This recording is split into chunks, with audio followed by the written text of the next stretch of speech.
안녕하세요. 오늘 그 시험본 해설 강의를 하겠습니다. 2022년 8월 20일 날 경찰 2차 형사법 봤는데 제가 한 경찰만 한 23년 가르쳤죠. 형법, 형사법만. 근데 제가 본 중에서 제일 어려운 것 같아요. 아마 여러분 수험생 입장에서도 엄청 힘들었구나 이런 걸 느꼈을 겁니다. 그래서 제가 볼 때는 뭐 만만한 게 하나도 없어요. 만만한 게 하나도 없고 결국 제가 전에도 얘기했죠. 이거는 제가 말씀드렸듯이 헌법은 어려워질 수가 없다. 왜? 그게 뭐 나올 수 있는 한계가 있으니까. 근데 형법은 분명히 어려워질 수 있다. 제가 분명히 얘기했어요. 이게 어려워질 수 있고 앞으로도 그렇게 될 게 명백해요.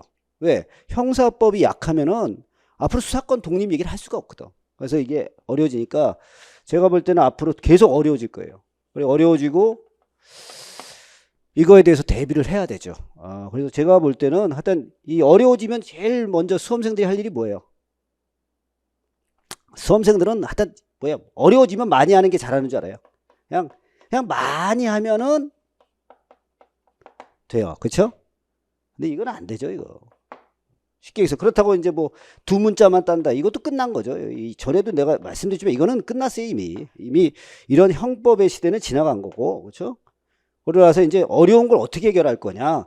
이게 이제 관건이죠. 어려운 거. 그러면 이제 수험생들 입장에서는 뭐 가장 학원들이 많이 하는 얘기가 뭐야. 뭐 양을 많이 해라. 막 그렇죠. 양 많이 하면 떨어져요, 여러분. 절대 그렇게 하면 안 됩니다. 여기서 뭘 느껴요? 그러니까 가장 중요한 거는 제가 전에도 얘기했잖아요. 전에 아주 어려운 문제는 이건 100점 방지용이에요. 이건 어떻게 풀어야 된다 그랬어요, 제가. 전에 기본 수업 시간에도 말했지만 이거는 원리를 꼭 알고 있어야 돼요. 원리를 푸는 거지 이거를 다 외워서 푼다. 그건 불가능한 얘기입니다, 여러분. 요새 판례가 뭐 수만 개, 수천 개씩 나오는데 그걸 어떻게 다 외워요? 그걸 외우는 거는 강사들도 못 외우면서 책에다 써놓는 거 아니에요. 그렇죠? 강사도 자기도 한 과목 하는데 다 못 외우는 판례를 학생부로 외우라. 그거는 그 불가능한 얘기라니까. 사기지, 사기. 그래서 이 원리를 잘 기억하셔야 돼요. 그래서 제가 그랬잖아요. 85점을 맞고 싶으면 문제집을 잘 풀고 100점 맞고 싶으면 기본을 잘해라. 저는 이걸 강해요. 그렇죠? 그래서 지금도 제가 볼 땐 이거는 지금도 85점 힘들어요. 문제집만 풀었다. 제가 볼 때는 85점 힘듭니다. 그렇죠? 50점대 뭐 이 정도 나올 것 같아요. 제가 볼 때 이 점수 이번 시험에 보면은 뭐 문제집만 외웠다. 얘는 내가 볼 땐 그냥 기본 막 책만 쭉쭉 읽었다. 원리 모르고 그냥 읽었다. 그럼 이거는 뭐 백발백중 50점대예요, 이건. 그렇죠? 그리고 원리를 좀 안다. 그러면 제가 볼 때는 한 75에서 한 90까지도 갈 수 있어요. 이게 애매해요, 이게. 왜냐면 한두 개가 이 이론과 판례를 접속해서 넣어갖고 애매한 게 하나 있어요. 그래서 제가 볼 때는 여기서부터는 잘한 거예요. 이 정도는. 제가 볼 때는 뭐 자기 뭐 찍지 말고 찍은 거 빼고 제가 풀어서 한 75 이상 맞았다 그러면 이거는 실력 있는 학생입니다. 이건. 실력 있는 학생이고 그 다음에 이제 여기서 좀 더 맞고 안 맞고는 운이에요. 운. 왜냐면 한두 개가 애매하거든. 전부 다 그런 걸 이제 집어넣는 거예요. 그래서 그 학생들을 아주 힘들게 한 거죠. 그러니까 앞으로의 방향을 완전히 제시하는 거예요. 제가 그랬잖아요. 계속 형사법 어려워질 거고 그리고 이걸 해결하려면 뭐예요? 원리를 알아야 돼요, 여러분. 원리도 모르고 그냥 막 때려 외우고 형법을 암기라 그러니까 어처구니 없는 결과가 나오는 거죠. 그래서 이제 한번 풀어보겠습니다. 이거는 뭐 이제 하나씩 푸는데 지금 시간도 있고 그러니까 정확하게 한번 봅시다. 그렇죠? 그러니까 1번 같은 게 보시면 어떻게 됩니까? 여기 키워드 보면 뭐예요? 자, 위법성 조각사예요. 위법성 조각사를 제한적으로 유추경하게 되면 어떻게 처벌이 늘어나 안 늘어나? 늘어나요. 그렇죠? 그래서 허용될 수 없다. 맞습니다. 이건 뭐 하도 많이 푸는 문제니까 뭐 논할 것도 없고 2번 같으면 어떻게 해요?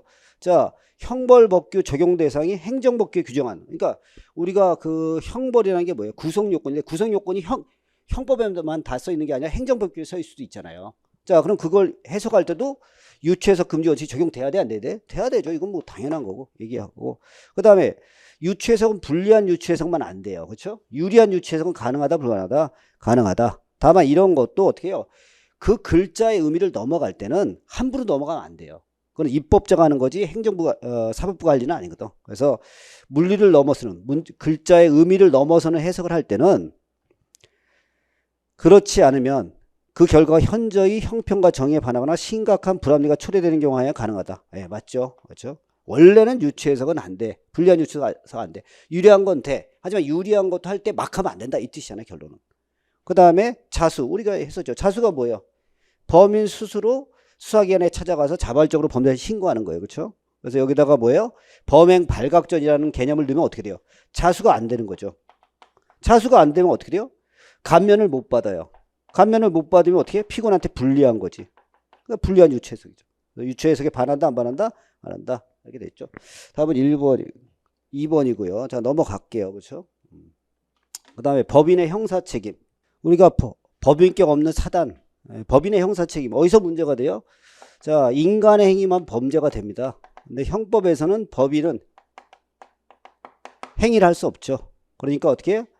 범죄 능력이 없는 거예요. 그렇죠? 그래서 보시면 행위가 있어야 범죄가 되잖아요. 근데 법인의 행위 능력 인정 안 하니까 범죄 능력도 없는 거죠. 그래서 보시면 법인도 당연히 없고 법인격 없는 사단은 더하죠. 법인격 없는 사단은 변론을 하더라도 법률의 명문의 규정이 없는 한 범죄 능력이 없다. 맞습니다. 법인은 범죄 능력이 형법에서 인정 안 해요. 그렇죠? 그 다음에 양벌 규정에서 법인이 처벌될 때 원래는 형법에서는 처벌 못 하는데 양벌 규정을 만들어서 처벌할 수는 있습니다. 그렇죠? 그래서 뭐 업무를 위반한 자 처벌한다. 그 사용자도 처벌한다. 그 사용자는 개인, 법인 다 포함한다. 이렇게 써 있어요. 이게 양벌 규정이죠. 자, 그럼 양벌 규정에서 처벌될 때 공무원 수인의 사용인 가운데 A, B의 법인의 사용인은 직접 실행행위에 가담하지 않고 C 법인의 사용인만 실행행위를 분담한 경우에도 A, B 법인은 C 법인과 공동정범이 될 수 있다. 그렇죠? 자, 왜요? 왜 돼요? 왜 돼요, 여러분? 답을 맞춰야 될 거 아니에요. 이걸 뭐 판례라고 외운다 그런다고 이게 되나? 그렇죠? 자, 보세요. 우리가 어떻게 되면 만약에 공동정범이라는 게 뭔지만 알면 이거 푸는 거잖아요. 이걸 뭐 판례라서 외운다는 게 아니니까요. 이론이 아니라 그냥 원리예요, 원리. 자, 공동정범이 되려면 어떻게 돼요? 같이 짜야 돼. 공동 가공하고 공동 실행이 있어야 돼요. 근데 실행행위를 다 분담할 필요 없어요. 그렇죠? 역할 분담해서 하면 돼요. 그래서 어떻게 구성 요건에 해당하지 않는 행위를 해도 됩니다. 그렇죠? 요거. 그러면 여기 보시면 어떤 게 있어요? 짜고 현장에 안 가도 공동정범이 될 수 있습니다. 그게 뭐야? 공모 공동정범이잖아. 꼭 실행행위를 해야만 공동정범이 되는 게 아니에요. 그럼 여기 보세요. 자, 공무원 수인의 사용이냐? 얘네가 짰어요. 짰는데 A, B 사용인은 실행에 직접 가담하지 않았어요. 그러면 C법인만 했어요. 그럼 뭐냐면 A, B, C가 모의는 했는데 얘네 둘은 가담 안 했다는 거예요. 그래도 공동정범이 될 수 있어요? 없어요? 있어요. 공모 공동정범이 있어. 그러면 어떻게 돼요? 그 법인도 같이 공동정범이 될 수 있다 없다? 있다. 그거죠. 같이 처벌할 수 있으니까. 그러니까 요거를 풀 때도 이걸 판례라고 아니 판례 번호는 있겠죠. 근데 그 판례를 푸는 게 아니라 원리로 딱 판례가 이해된다 그러면 그거 외울 필요가 없는 거예요. 그렇지 않고 원리를 모르면 이 판례를 다 외워야 되는 거야. 그러니까 책이 두꺼워지면 강의수가 늘고 강의수가 늘면 반복이 안 돼. 반복이 안 되면 암기가 안 돼. 단순한 거죠. 수험생활은 원리를 깨우쳐서 줄이는 거예요, 여러분. 양을 늘리는 게 아니라. 느리면 어떻게 돼요? 계속 공부가 늘어나는 거예요. 그래서 이 노량진에 썩어가는 거예요. 자, 그 다음에 3번. 그쵸? 우리는 이제 뭐예요? 종업원이 잘못한 거 왜 책임지는 거예요? 법인이 선임 감독할 의무가 있는데 그걸 안 했기 때문에. 그래서 계열량 과실이 있어야 된다. 맞습니다. 그 다음에 판례는 자, 이걸 문제 약간 잘못 낸 거예요. 왜 문제 잘못 냈냐면 여기서 처벌 규정에 법인만 처벌 규정이 있어요. 법인만. 근데 여기에 법인격 없는 사단을 넣을 수 있느냐? 이게 지금 판례 논점인데 얘는 문제를 이상하게 낸 거죠. 사실 약간 판례 그대로 끌어내다 보니까. 그래서 법인격 없는 공공기관도 그렇죠? 개인법상 양벌 규정에서 처벌될 수 있다 없다? 없어요, 여러분. 그렇죠? 왜? 여기는 법인만 써 있거든요. 그러니까 이 문제를 약간 논점을 잘못 낸 거지, 얘가. 그렇죠? 정확히 모르고. 자, 그 다음에 이제 3번입니다.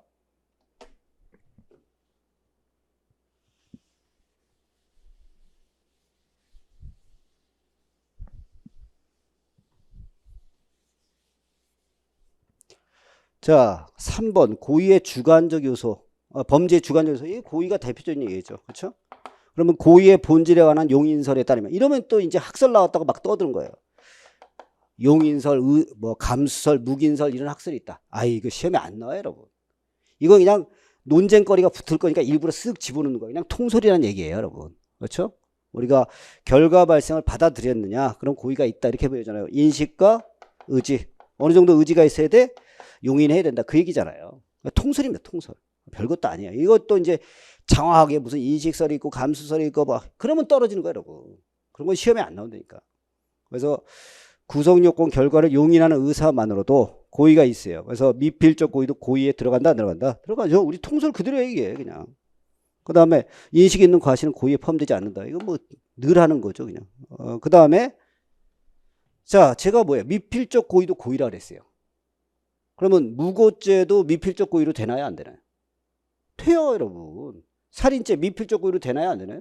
돼요 여러분. 내가 그랬잖아요. 미필적 고의는 다른 게 아니라 그냥 고의라는 거예요. 그러면 딴 것도 다 미필적 고의로 돼요. 그럼 이거 보세요. 뭐 이 판례 읽을 필요도 없어요. 이사가 노조 사무실 새벽 6건을 청자리에 가져와 체포된 경우. 그래서 이적 행위를 하려는 목적이 확정적이 미필적으로 충분해요. 여러분. 네, 틀렸죠. 그 다음에 살인 예비죄는 목적 범위예요. 왜? 기본 범죄를 범할 목적이 있고. 그 다음에 이건 고의 범위죠. 맞아요. 그 다음에 고의는 보여요? 안 보여요? 살인의 고의가 머릿속에 있는 게 보여요? 그래서 행동으로 추론한다 안 한다? 한다. 그렇죠? 그래서 범위 자체를 객관적으로 증명할 수 없죠. 그래서 사물의 성질상 이런 범위, 관련성 있는 간접사실 이런 거로 증명할 수밖에 없다. 이거 뭐 형법 시작할 때 얘기하는 거 아니에요. 그렇죠? 이거 보고 또 학설 나왔다 그러면 이게 정신 나간 소리 하는 거예요. 그렇죠? 그렇게 하시면 안 돼요. 내가 전에도 얘기했지만 이런 건 시험에 안 나온다니까. 나오는 학설이 정해져 있는데 자꾸 딴 걸 하는 거예요. 자, 그 다음에 4번. 빨리 합시다. 그렇죠? 바쁘니까. 일로 갔네. 이제 4번. 요거는 약간 제가 볼 때는 약간 논점이 좀 벗어난 건 맞아요. 제가 이제 가르쳤을 때도 요거는 그렇게 많이 안 했어요. 이거는 이제 그 뭐냐면 범죄 본질에 관한 겁니다. 그러니까 이런 것들은 이제 어떻게 한 번만 해보면 돼요. 그러니까 이런 거 갖고 쫄아갖고 뭐 다 한다 그러지 마시고 그냥 이런 것들은 그냥 얘가 100점 방정으로 한 번 냈구나. 그리고 한 번 기출문제 나오면요. 그 다음에 다 해요 사람들이. 그러니까 여러분도 금방 합니다. 이런 것 때문에 무슨 책을 두껍게 보고 그런 멍청한 짓 하지 말라니까. 제가 그랬잖아요. 책을 두껍게 보면 절대 암기가 안 됩니다. 근데 시험장엔 책을 줘야 안 줘요? 안 준다니까. 맨날 그걸 까먹으니까 떨어지는 거예요. 자, 무슨 뜻이냐면 범죄를 보는 두 가지 있는 거예요. 범죄. 그렇죠? 그러면 범죄 외형, 이 객관주의, 외형이 중요하다 이렇게 생각하는 사람이 있고 아니다. 그 마음속에 있는 범죄 의사가 중요하다. 이렇게 따지는 두 가지가 있는 거예요, 여러분. 그러면 갑은 뭐예요? 형법의 평가의 중심은 외부적 행위와 현실적 결과는 결과에 둬야 된다. 이렇게 한다. 이거잖아요. 객관주의. 그렇지 않다. 뭐 여러분 사법시험 문제죠? 제가 볼 때는 변호사 시험보다 이게 더 어려워요. 경찰 지금 시험이 제가 볼 땐 변호사 시험보다 더 어려워요. 엄청 어렵게 낸 거죠. 엄청 어렵게. 자, 그 다음에 그렇지 않다. 외부적 행위와 현실적 결과가 아니라 그 행위자의 뭐? 반사회적 성격. 요거. 주관주의. 그렇죠. 반사회적 성격. 이게 사람을 볼 때 두 가지, 범죄를 보는 두 가지 시각이 있는 거죠. 그렇죠? 그러면 이제 이 사람들은 미수범을 처벌할 때도 달라요. 얘는 뭐예요? 어떤 결과가 나와야 돼, 외형이. 그래서 미수범의 처벌 근거를 구속요건 결과에 근접한 위험이 있으니까. 그래서 위험이 있으니까. 살인 미수 같으면 살인하려고 위험이 있으니까 처벌하는 거지. 이렇게 생각하는 거예요. 주관주의는 뭐예요? 아니지. 걔가 벌써 미수라는 건 뭐예요? 이 사회에 적대적인 의사가 나왔다 이거죠. 행위자의 법 적대적 의사에 있다고 주장한다. 맞죠 이거? 그럼 공동정범은 어떻게 볼 거냐, 그렇죠? 공동정범에 대해서 어떻게 해요? 얘는 뭘 갖고 하겠어? 공동행위가 있어야 된다 이렇게 하는 거고 얘는 공동의 의사가 있어야 된다 이렇게 하는 거죠. 그래서 보시면 공동정범의 본질을 의식적인 공동정범 틀렸죠. 그 다음에 객관적 구성요건에 이거는 외형이잖아요. 외형. 그럼 이게 객관주의고 이게 주관주의예요. 그럼 X. 그 다음에 책임의 근거. 얘는 뭐예요? 자, 주관주의는 뭐예요? 반사회적 성격. 그래서 책임의 근거를 찾는 거예요. 그렇죠? 그 다음에 얘는 어떻게 해요? 얘는 범죄와 비범죄를 선택할 수 있는데 자유의지가 있죠. 자유의지가 있는데 범죄로 나간. 그럼 자유에서 가장 중요한 건 뭐예요? 선택이에요. 선택. 여러분 자유라는 게 뭐예요? 이거와 이거를 내 스스로 선택할 수 있어야 돼요. 그럼 선택할 수 있는데 범죄로 나갔기 때문에 처벌하는 거예요. 이게 이제 도의적 책임론. 이게 사회적 책임론이 되는 거죠. 자, 그래서 갑은 책임의 근거를 반사회적 성격 아니라니까. 이건 주관주의예요. 그렇죠? 그 다음에 을은 적법행위를 할 수 있음에도 불구하고 위법행위를 했기 때문에 선택했기 때문에 도의적 책임 이거죠. 반대예요. 이거 틀렸어요. 그 다음에 공범 종속성. 자, 우리가 공범의 처벌 근거에서 공범 독립성설이 있고 종속성설이 있어요. 종속성은 뭐예요? 자, A가 B한테 칼을 빌려줬어요. 칼을 빌려줬어요. 그러면 B가 자 물을 썰었어요. 죄가 되나요? 물을 썰어요. 당당당당. 그냥 아무 죄가 안 나지. 사람을 썰면 죄가 되죠. 보세요. 객관주의는 이 행동이 나와야 이걸 결정할 수 있어요. 그래서 이 공범은 정범을 봐야만 결정해요. 그래서 공범 종속성이 되는 거예요. 이게 객관주의. 근데 얘는 반사회적 성격만 있으면 되니까 자 A가 죽이라고 칼만 줬으면 이걸 고려할 필요 없이 칼을 주는 행위가 벌써 적대적 행위다. 이렇게 보는 거예요. 그래서 의사의 성격을 강조합니다. 그래서 공범 독립성설이 되는 거지. 자, 그럼 갑은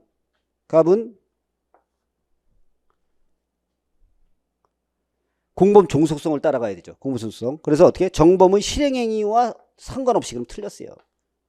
정범이 나와야 돼요. 그렇죠? 그 다음에 을은 공범 종속성이 아니라 독립성설이죠. 주관주의니까. 틀렸네. 그래서 답은 1번이에요. 이 정도면 이제 이게 요런 건 좀 이론 문제죠. 이런 거. 요런 게 진짜 이론 문제죠. 이런 것들은 한 번만 원리를 깨우치면 돼요. 이런 거 갖고 이걸 갖다 외우는 멍청이가 되면 안 된다니까요, 여러분. 이걸 어떻게 외워요, 여러분? 그렇죠? 원리를 딱 깨우쳐서 주관주의는 반사회적 성격. 그렇죠? 그다음에 객관주의는 외부. 이것만 결정하면 그냥 답이 쭉 나오는 거예요, 읽어보면서. 그러니까 이런 거는 원리를 푸는 거예요, 이거. 이런 걸 기본서에서 배워야 돼요. 이런 거를 원리를 안 배워놓고 공부하면은 힘든 거죠. 그렇죠? 근데 사실은 그 전에 취향으로 보면은 이 정도 시험 문제는 안 나왔었어요. 이건 맞는 얘기예요. 제가 지금까지 봤을 때 23년 동안 한 번도 안 나온 건데 낸 거죠. 100점을 방지하겠다 이런 굳은 결심을 하는 거지. 그러니까 이런 건 틀려도 상관없어요. 왜요? 그럼 합격을 좌우하는 건 어려운 문제가 아니에요, 여러분. 요번 같은 시험 문제가 어려웠잖아요. 그러면 결국 그래도 합격자 나옵니다. 왜 나와요? 100점 맞아서? 아니라니까. 맞아야 될 걸 절대 틀리면 안 돼요, 여러분. 그게 합격의 지름길이에요. 제가 맨날 그러잖아요. 남들보다 한 문제 더 맞추라 그러는 순간 공부가 는다니까, 양이. 그럼 떨어지는 거예요. 그렇게 하지 마시고 원리를 잘 터득하세요. 형법은 원리예요, 원리. 자, 넘어가겠습니다. 이제 5번. 바빠. 자, 이게 익숙치 않네요, 제가. 자, 승낙.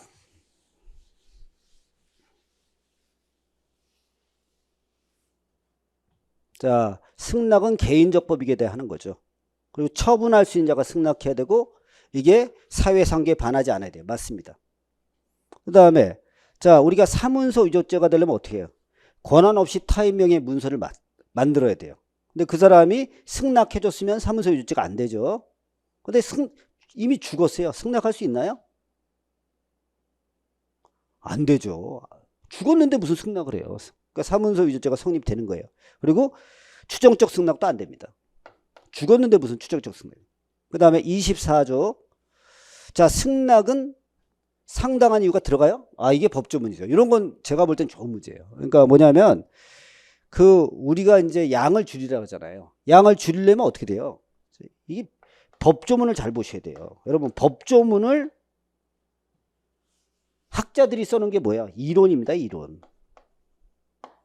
그 다음에 법조문을 판사가 해석한 게 판례예요, 여러분. 그러니까 이거를 해설한 게 우리 교과서고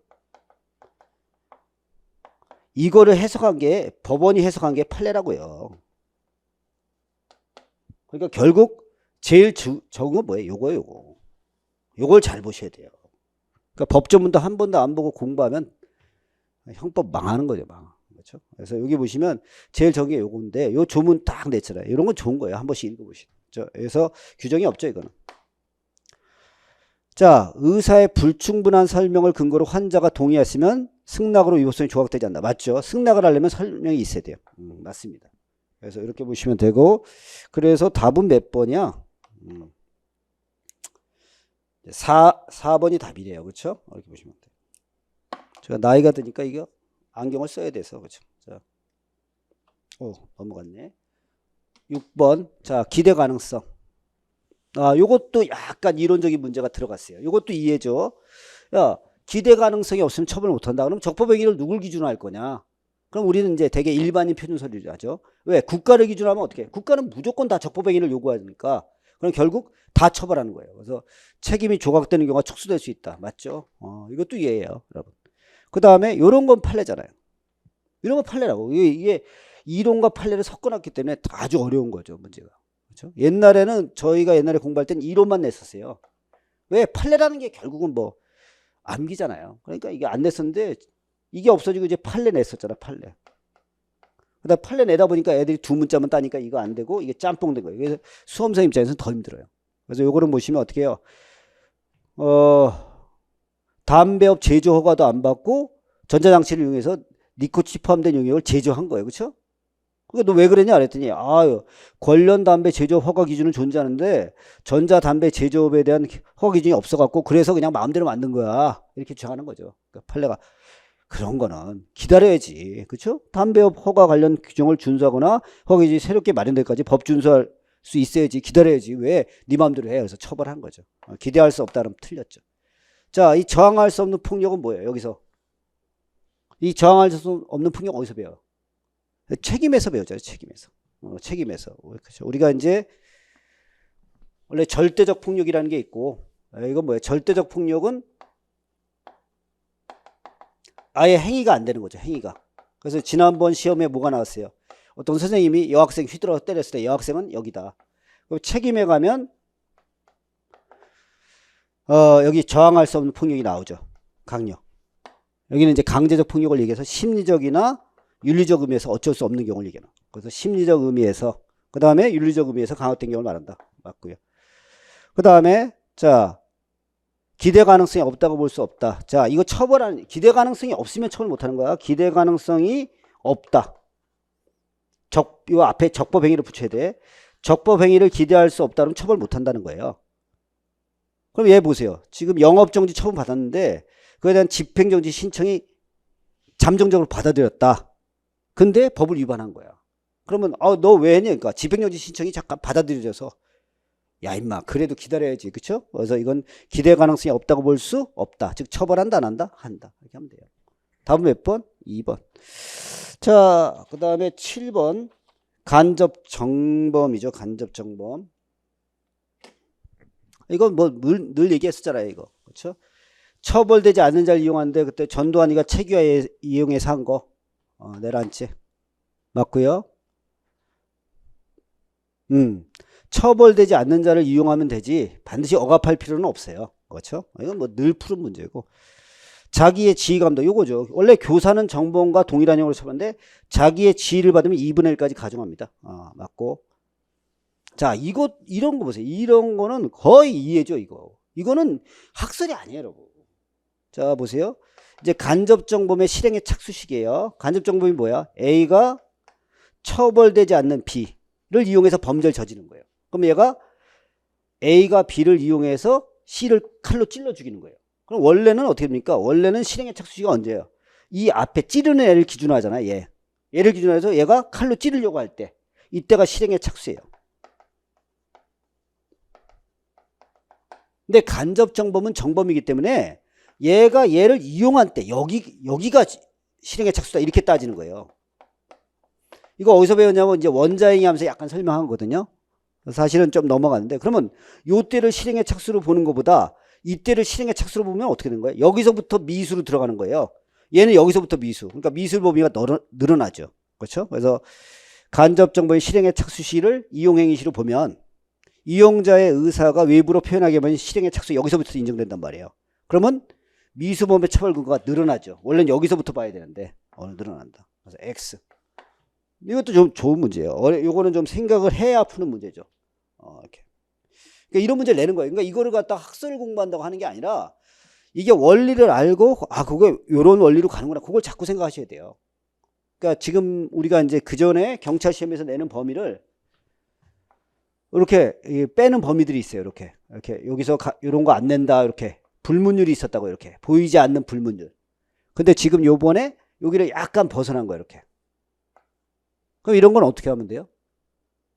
몇 개 추가하면 돼요. 이거 그렇죠? 이거 그냥 문제 풀면서 추가하면 되는 거지. 이걸 갖다가 뭐 다 본다. 그렇죠? 그러면 떨어지는 거지. 원리를 모르니까. 원리를 알아야 돼요. 그래서 기본 수업이 제가 늘 중요하다 그랬잖아요. 그러니까 기본서를 대강한다. 요새 사람들은 이 판례가 나오니까 기본서를 대강하다 보니까 이해가 안 되는 거지. 그러니까 형법을 암기 과목이랑 어처구니없는 소리 하는 거죠. 어떻게 사람을 교도소로 보는데 암기해서 보내요. 말도 안 되는 소리 하는 거지. 자, 그래서 답은 하여튼 4번입니다. 빨리빨리 40문제 풀어야 되니까. 자, 그 다음에 8번 공동정범. 자, 이것도 얘는 좀 문제가 있는 게 보세요. 자, 갑이 A 투자금융회사에 입사해 다른 공범들과 특정 회사 주식을 허위 매수 주문 등의 방법으로 시세 조정 주문을 공모하고 일부 실행한 후 해고당해서 이탈했어요. 그러면 저지하지 않았다. 그러면 이거 공동정범이 성립할 거냐? 이게 이제 문제인데, 여러분, 이 문제를 내기 전에 얘는 뭘부터 냈어야 되냐면, 얘가 이걸 판례를 그대로 벗겨냈다는 거예요. 그러니까 내가 보기에 얘 출제 안 해도 약간 실력이 모자란 것 같아. 내가. 이게 뭐가 논점이면 포괄일제가 된단 말이야. 지금 이게 포괄일제가 돼요. 그럼 포괄일제에 이렇게 같이 한 거야. 갑하고 딴 사람하고 했는데 여기서 갑이 이탈했죠. 근데 여기서 나머지 범행이 완성된 거야. 그럼 여러분, 공동정범은 책임을 안 지려면 어떻게 해? 실행에 착수 이전에 이탈해야 돼요. 실행에 착수했을 때는 이탈이 안 됩니다. 왜? 이게 일제니까. 야, 우리 쟤 살인하자 그러다가 중간에 막 칼로 찌르고 있는데 나 안 할래 그러고 가도 살인죄 책임져야 돼요. 일제니까. 그래서 이것도 포괄일제이기 때문에 가담 이유 것도 책임집니다. 그럼 이게 경합범위면 어떻게 되겠어요? 책임 안 지죠, 여러분. 경합범위면 만약에 1회, 2회, 3회, 4회가 경합범위야. 그러면 여기서 끝이에요. 여기서부터는 책임 안 지요. 그러니까 원래는 이 문제를 제대로 내려면 여기가 포괄일제라는 걸 먼저 줬어야 돼요, 여러분. 이걸 안 준다는 건 뭐냐면 판례를 그냥 외워서 낸다는 거지, 시험 문제를. 똑똑지 못하다는 거죠. 자, 그 다음에 2번. 자, 업무상 과실. 자, 여러분, 업무상 과실이 있는지 어떻게 돼요? 판사 마음입니다, 여러분. 내가 그랬잖아요. 과실이 있는지 없는지는 예견 가능성, 회피 가능성. 그래서 현장에 가봐야 된다 그랬잖아요. 그럼 이런 거 그냥 외우는, 읽어봐도 알아요. 그렇죠? 보세요. 현장 소장은 사고의 위험성이 높은데 막 태풍이 몰려오는데 출항을 강행할 걸 지시했어요. 그럼 뻔하죠. 그 다음에 예인서 선장은 또 위험성이 높은 시점에서 출항해서 무리하게, 벌써 조문에 다 써있잖아요. 문장에. 그러면 공동정범이 성립할 수 있다 없다? 있다. 그리고 여기서 중요한 건 과실범의 공동정범 됩니다. 과실범의 공동정범 돼요. 행위공동설이니까. 그 다음에 3번.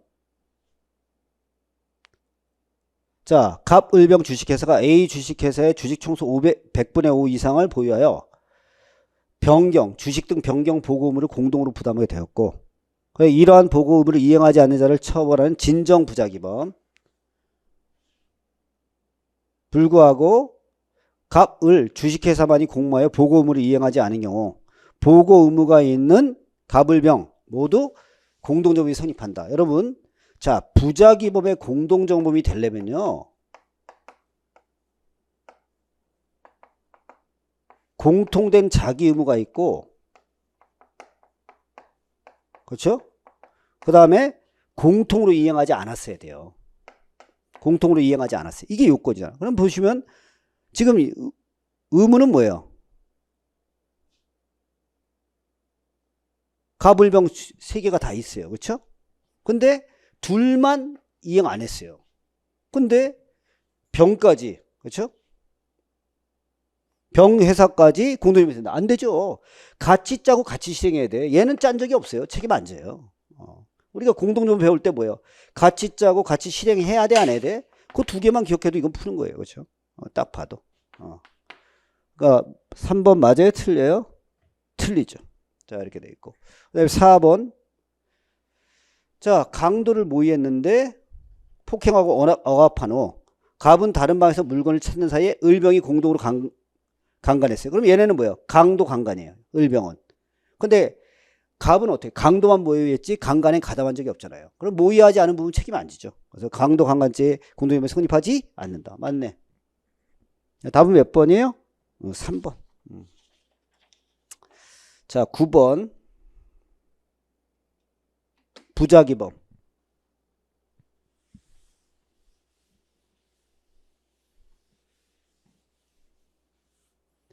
자, 압류된 골프장이에요. 압류된 골프장. 그러면 어떻게 해요? 그 경고딱지 이렇게 붙어 있단 말이에요. 근데 그 회사 대표이사 갑이 그걸 이제 풀어놓은 거지. 그러면 그냥 손님들이 막 뜯을 거 아니에요. 그렇죠? 그럼 이거는 공무상 표시 무효죄가 된다, 안 된다? 된다. 자, 이거는 지난번 판례, 최신 판례에서 했던 거예요. 그렇죠?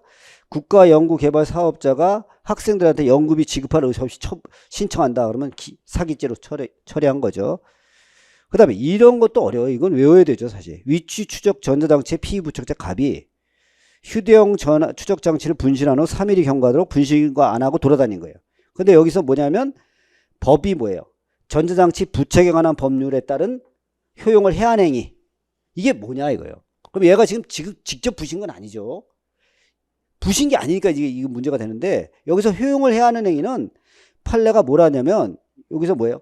고의로 망가진 상태를 계속 방치하는 것도 해야 하는 걸로 본다. 그럼 얘가 보세요. 지금 분실했잖아요. 핵심 장치가. 그러니까 이게 장치가 안 움직이는데 계속 안 하고 돌아다녔어요. 그러면 고의로 부작위를 계속 한 거예요. 그래서 해당해. 한다 안 한다? 한다.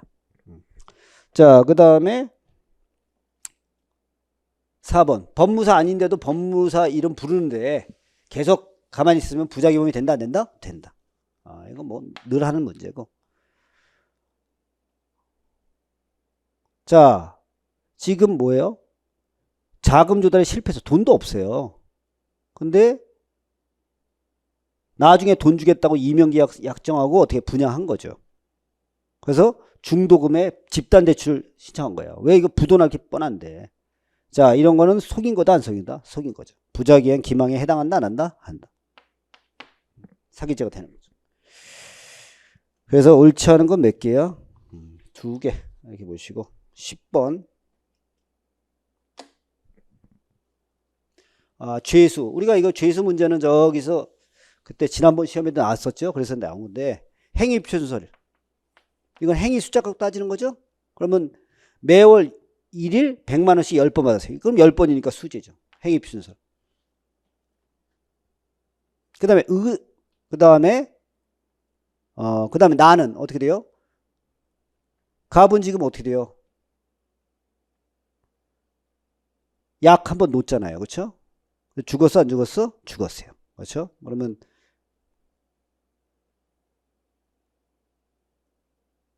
행위 표준서니까 일제가 되는 거죠. 한 번 했으니까. 그냥 됐고 이거 맞네. 자, 법익 표준서는 법익 갖고 따지는 거예요. 그러면 이제 어떻게 해요? 나는 사람이잖아. 사람. 아버지하고 그의 비서. 그러면 생명이 2개잖아요. 그럼 법익 주체마다 한 개의 죄가 성립한다 안 한다? 한다. 자, 그 다음에 가에 대해서 구성요건 표준서. 구성요건 표준서는 어떻게 해? 10번을 나눠 먹었으면 10개의 죄가 돼야 되는데 아니 이게 직무랑 관련해서 10번 받았는데 이걸 꼭 10번을 해야 되냐 이런 비판이 있는 거죠. 그렇죠? 그래서 보시면 구성요건 표준서는 원래대로라면 이거는 무조건 10개의 죄가 돼야 돼요. 하지만 야, 뇌물을 받기 위해서 커피 마시고 밥 먹고 이걸 다 쳐야 하는 게 말이 안 되지 않느냐. 그래서 일죄인지 수죄인지 명확하게 결정할 수 없다는 비판이 따라올 수 있다는 거죠. 사실은 뭐 행위 표준서, 구성요건 표준서를 하면 그냥 수개 구성요건에 들어가잖아요. 수개의 구성요건. 근데 이런 비판을 받는 거지. 똑같은 뇌물죄 되니까 이게 일죄냐 수죄냐 이렇게. 그다음 의사표준서는 어떻게 해요? 범죄 의사 갖고 따지는 거예요. 그러면 단일의 범위를 가졌으면 일죄로 가야 돼요. 그렇죠? 근데 여러 개의 의사로 가졌다면 수죄가 되는 거죠. 그럼 답은 몇 번이야? 4번. 이건 뭐 전에 했으니까. 자, 그 다음에 11번. 이것도 어렵네요. 그렇죠? 이거는 지난번에 얘기했듯이 주거 침입 강간죄는 뭐예요? 주거 침입해서 강간해야 돼요. 그래서 주거 침입한 후에 강간해야 되는 일종의 신부범이죠. 그래서 강간하고 주거 침입하는 건 경합범이에요. 여기에 들어갈 수가 없어요. 맞죠? 로또와일러가 진돗개 공격하자 작살낸 거, 그렇죠? 그래서 동물보호법하고 손괴죄가 되고, 행위는 한 번이야 두 번이야? 한 번이니까 상상 경합. 네. 별거 다 냈네요. 그렇죠? 자, 그 다음에 이거는 이제 뭐 그 긴급 피난이 안 된다, 이게 판례가 중요한 건데 이걸 낸 거죠. 그 다음에 3번. 자, 제가 공직선거법 18조 3항에 어떻게 해요? 선거범죄는 경합범이라도 분리선고해야 돼요. 왜 그런다 그랬어요, 제가? 왜 선거범은 분리선고하라고 그랬어요? 경합범이라도. 여러분, 경합범이 되면요, 경합범이라는 건 뭐예요? 그냥 수개의 죄예요. 근데 형법에서 경합범 왜 배운다? 형을 조절하기 위해서. 그래서 경합범에 들어가면 형이 낮춰져요. 그런데 선거범 같으면은 형 낮아지는 게 싫은 거야. 그러니까 분리선고하라고. 똑같은 거 두 번 썼네. 분리선고하라, 이 뜻이에요. 이해 가죠, 제 말? 자, 경합범이 되면, 여러분 형법 배웠지만 기본반에서 경합범이 되게 어려워요. 경합범은 판결이 확정되지 않은 수기의 죄란 말이에요. 그 왜 정한다? 형량을 조절하기 위해서. 그래서 형을 낮춰주는 거예요. 낮춰주는 건데, 그 낮춰주는 게 싫은 거야, 선거범에서. 그래서 선거범은 경합범을 하지 말고 따로 선고하라는 거야. 이게 그 뜻이에요. 근데 어떤 게 있냐면, 자, A죄가 있고 B죄가 있는데 B죄가 선거범이야. 그럼 분리선고해야 되는데 이게 여러 개장 묶여 있어. 상상 경합이에요. 그럼 이거 어떡할 거냐, 그렇죠?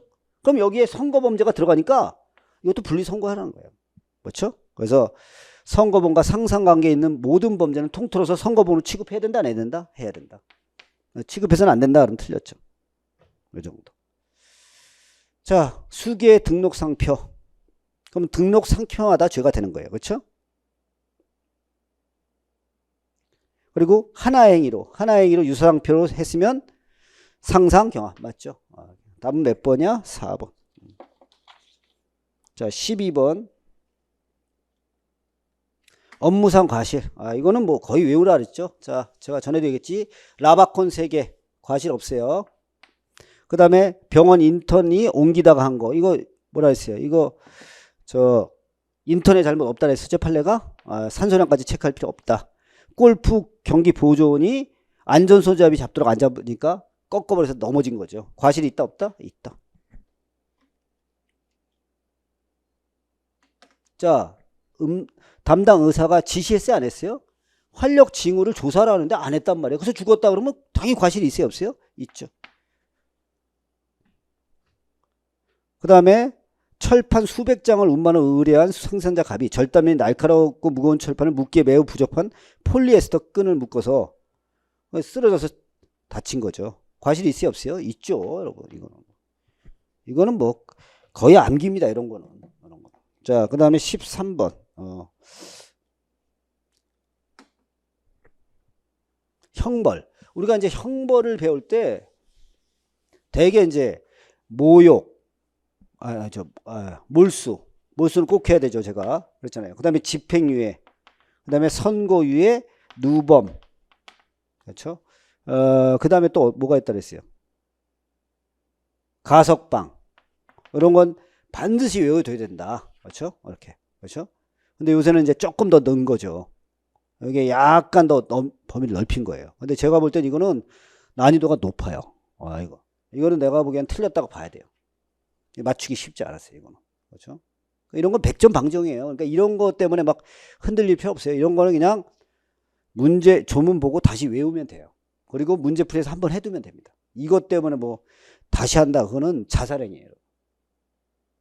자, 보시고, 자, 징역 10년을 선고받은 갑은, 그래서 원래 징역형이 집행되면 어떻게 해요? 일정한 자격이 정지돼요. 이게 당연정지잖아요.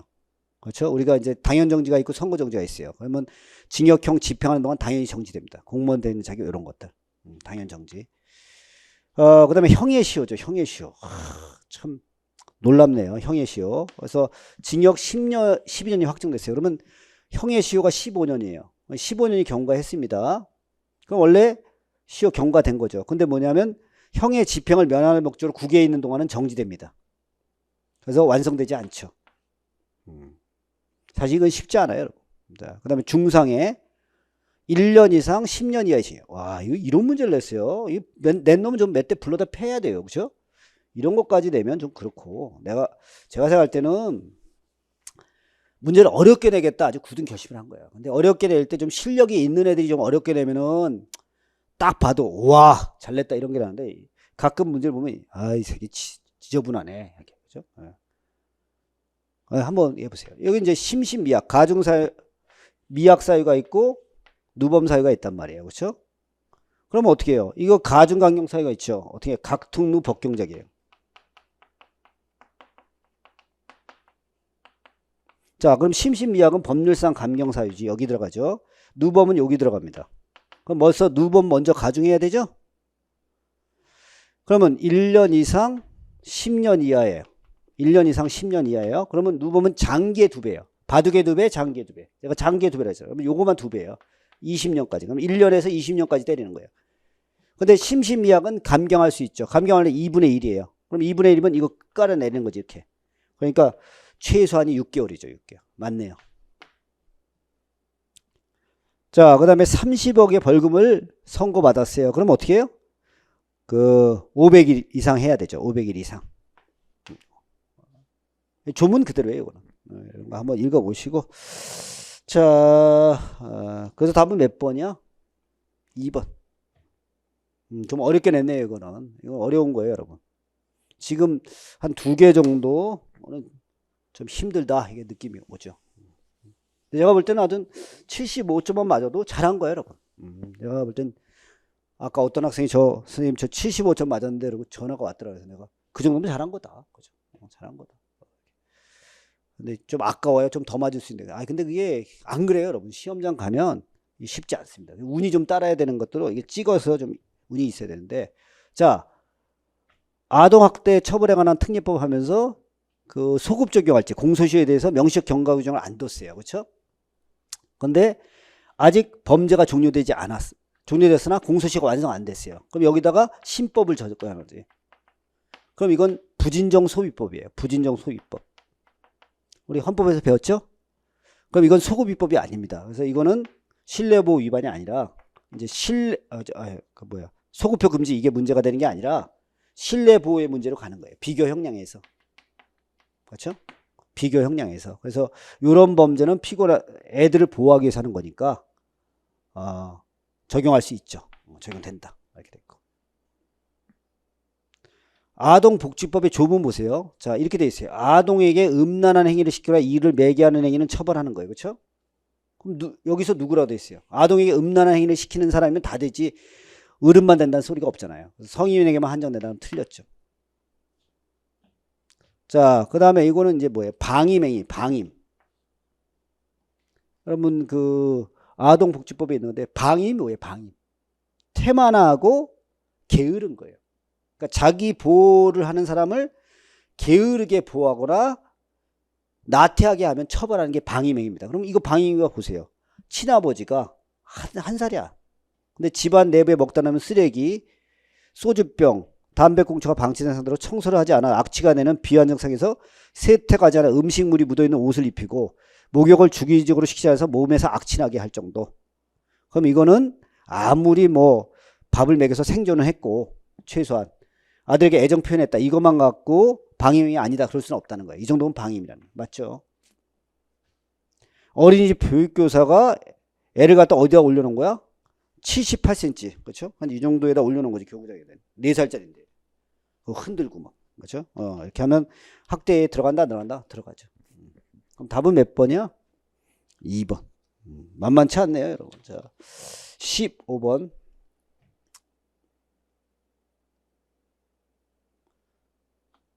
상관묘욕죄. 이거는 이제 판례 우리가 했으니까 요거는 시험 직전에 나온 판례라서 꼭 해두셔야 돼요. 그래서 요거는 어용 앞잡이 이렇게 하면서 현수막에서 일반이 왕래하여 잦은 도료변의 개시형. 이거는 이제 그 판례 특강에서 한 거니까 요건 바로 나온 게 나오니까 무조건 그건 하셔야 돼요. 마지막에. 그래서 외우시면 되고 이거. 그 다음에 이것도 했었죠? 또라이. 이거 제가 말씀드렸어요. 또라이. 그쵸? 그래서 내가 양말 들고 가서 한 거. 이 정도 갖고는 사회상계 바라지 않는다. 그 다음에 야 승봉아 승봉이 여기 있네. 네 이름이 승봉이잖아. 승봉아 나오니까 좋지. 이렇게 나이 많은 사람한테 한 거. 이건 무례한 거지 모욕은 아니다. 이것도 똑같아요. 그렇죠? 차칭, 타칭, 비하면 떠오르는 키워드. 그래서 공황장애 이렇게 하는 거예요. 그렇죠? 요거. 그래서 요것도 이제 모욕인지 제가 잘해요. 모욕인지 무례한 거하고 모욕은 헷갈려요. 그렇죠? 그래서 판례가 나오는 건데 이런 건 암기하는 겁니다, 여러분. 그래서 1심은 모욕이라 그랬어요, 여러분. 근데 판례가 여러 가지 보니까 이 정도 무례한 거다. 그렇죠? 그래서 이거 암기죠, 사실. 그러니까 판례라는 거는 자주 보고 암기하는 수밖에 없어요. 이걸 무슨 형법 실력이라고 하는 게 되게 웃긴 거지. 자, 16번. 근데 우리나라에 그런 사람들이 아직도 많다는 거예요.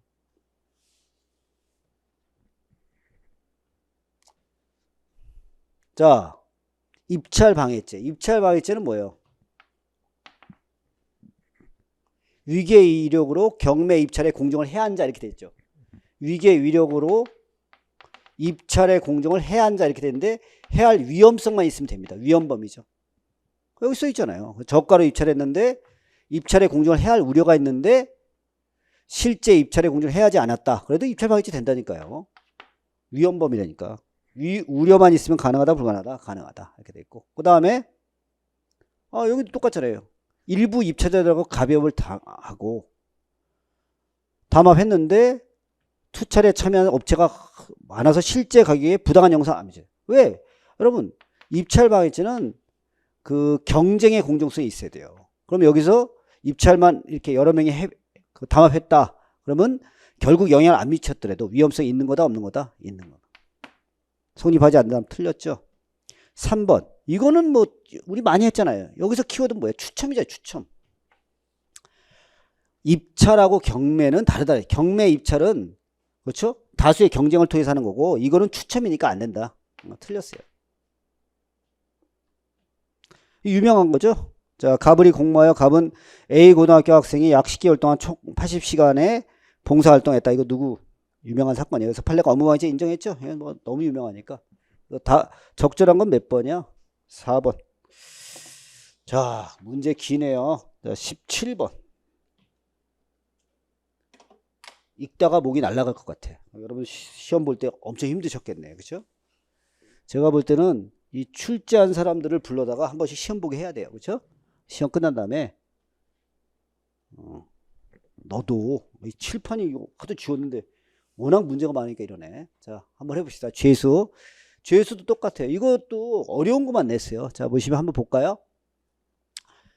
만 10세를 약치한 후 강간할 목적으로 상해를 가하고 미수에 그쳐. 그러면 뭐가 있냐면 그 미성년 약취죄가 특가법. 그다음에 그 미성년자에 대한 강간 두 개. 그래서 약치하고 강간이 별개라고 보시면 돼요. 이렇게. 제가 죄수 가르칠 때 이걸 따로 봐라. 그래서 상상경합이 아니라 뭐예요? 경합법입니다. 경합법. 자, 그 다음에 2번. 인터넷 링크. 제가 뭐라 했어요? 링크는 내가 만약에 음란한 영상을 링크, 연결만 해주는 거예요. 근데 내가 딱 누르면 거의 음란한 게 막 나와. 그러면 그거는 전시한 거고. 들어가서 다시 뭐 아이디 밟고 이러면 그건 전시한 게 아니다. 이렇게 했어요. 그렇죠? 그래서 이게 틀렸지. 링크를 이용하여 별다른 제한 없이 바로 접할 수 있는 상태가 조성되지 여부를 묻지 않고. 틀렸어요. 이걸 확인해야 돼요. 자, 용변을 보고 있는 사람을 촬영하기 위해서 휴대전화기 확 놓다. 그럼 이거 실행의 착수라 그랬어요. 그렇죠? 이거 최신 판례 두 개네 다. 그렇죠? 요건 한 몇 년 전이고요. 몇 년 전. 자, 그다음에 군인 갑은 독신자 숙소에서 호mon가봐. 군인 A와 서로 키스, 구강성교, 항문성교 한 거예요. 그렇죠? 자, 이거만 갖고 추행이다 아니다? 아니죠. 합의된 건데 둘이. 그리고 사생활.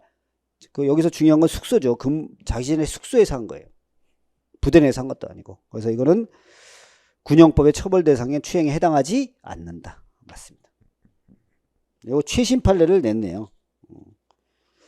자, 18번. 배고파죠. 여러분도 배고프죠. 뭐 이렇게 문제를 어렵게 냈어요. 그렇죠? 자, 보시면 내가 볼 때 사법시험보다 어려워요, 여러분. 그렇게 생각하시면 돼요. 자, 자부심을 느끼셔도 돼. 그만큼 이제 경찰관이 검사 역할을 하는 거잖아요, 여러분. 그러려면 형법, 형사법을 조금 해서는 안 돼요. 그건 사실이 맞는 얘기인데 문제 좀 제대로 내지 그지같이 냈네. 자 보세요. 그래서 절도와 공갈, 이거는 뭐 여러분 공갈점 편취체라는 거 뭐 얘기. 그다음에 영득죄는 영득사에서 손괴는 필요 없고 맞고, 강사공 요라 했죠. 이거는 재물하고 이득죄가 다 들어간다. 그다음에 침해법에 따라 탈취 편취는 아니다. 맞습니다. 넘어갈게요. 자, 그다음에 19번.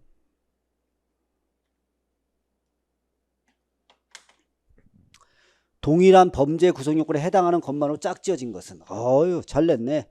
자, PC방에 잃어버리고 간 거 가져갔다는 무슨 죄요? 절도죄. 심부름 다녀오라 하는데 오토바이 타고 나른 거 횡령. 요거 문제 잘 만들었어요. 자, 갑은 자신의 토지를 임차하여 대나무를 식재하고 갖고 온 A의 대나무예요. 그러면 A의 대나무입니다. 근데 벌채에서 가져갔어요. 그럼 뭐야? 철도지, 철도. 그 다음에 요건 제가 그때도 얘기했어요. 권리가 있느냐 없느냐를 잘 구별하셔야 된다 했어요. 갑은 A의 토지 위에 권한 없이 식재한 자신의 감나무에서 열린 감. 그렇죠? 그럼 제가 그랬잖아요. 자, 남의 땅에 권한 없이, 자, 권한 없이 나무를 심었다. 그 다음에 여기 농작물 심었다. 결과가 달라진다 그랬었죠? 왜? 나무는 수백 년 갑니다. 그럼 이 나무를 만약에 심은 사람 거라 그러면 어떻게 돼요? 심은 사람 거라고 하면. 그럼 이 땅 주인은 이 나무 못 써요. 이 땅을 못 써요. 몇백 년 동안. 야, 내 나무 건들지 마. 그러면 이 땅 못 쓰는 거야.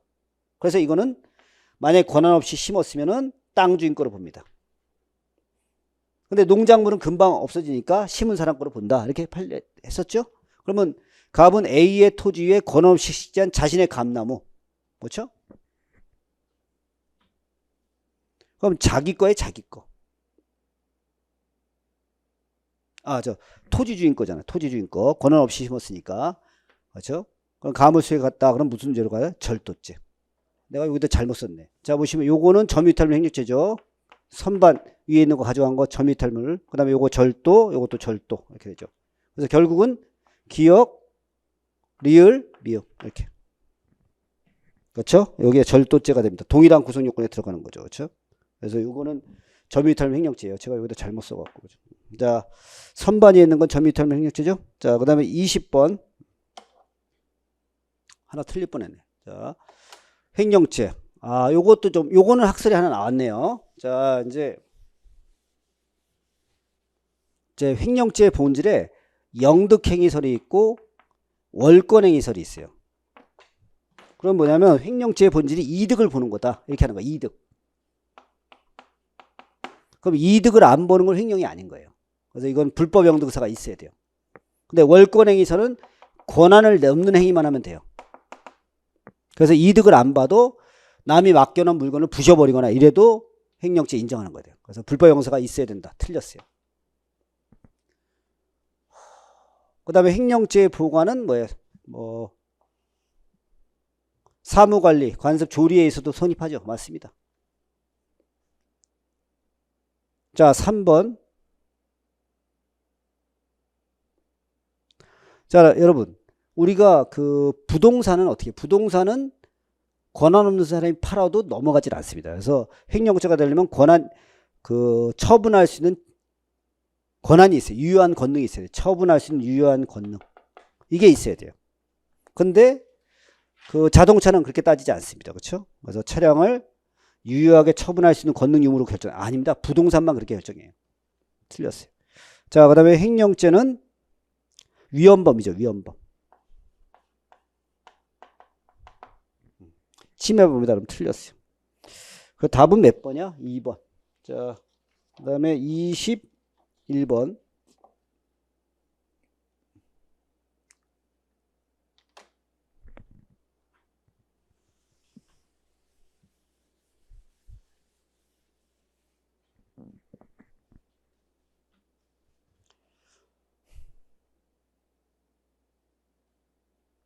자, 여기서 보시면, 자,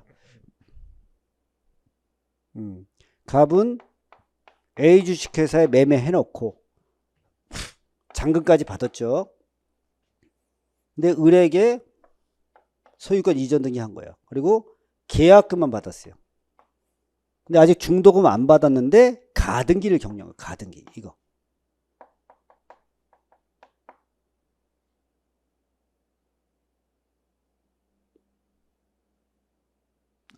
여기 문제. 자, 을에게 매도했네요.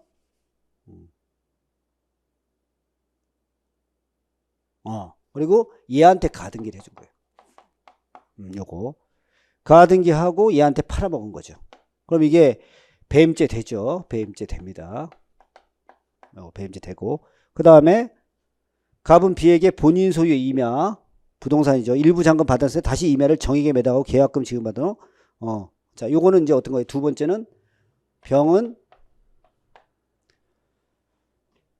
B에게 매도했고 계약금 잔금까지 받았어요. 그럼 타인의 사무처리가 됐죠. 그 다음에 정에게 주고 계약금을 받았는데 아직 실행에 착수가 아니죠. 원래는. 근데 가등기를 했어요. 이게 이제 문제가 된 거죠.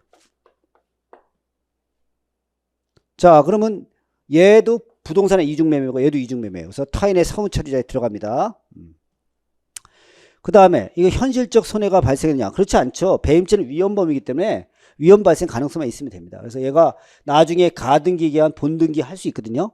그래도 배임죄 됩니다. 틀렸죠. 배임죄가 성립하지 않는다. 미수다. 틀렸어요.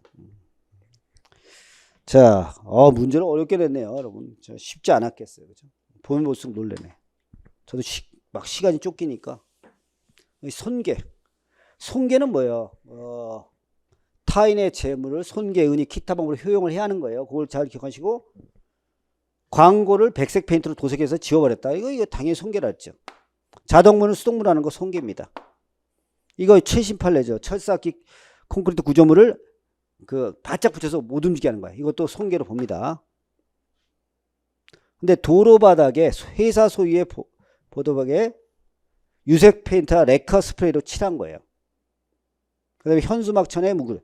근데 제가 이것도 판례가 다르다 했었잖아요. 여러분. 만약에 도로가 깨끗해. 새로 만들었어. 새로 만들었는데 거기다 이따위로 쓴다. 그러면 손괴죠. 근데 그 당시에는 어떤 게 돼요? 도로가 진흙탕이고 막 이렇게 된 거예요. 그래서 이 정도에도 뭐 더러워질 게 없는 거예요.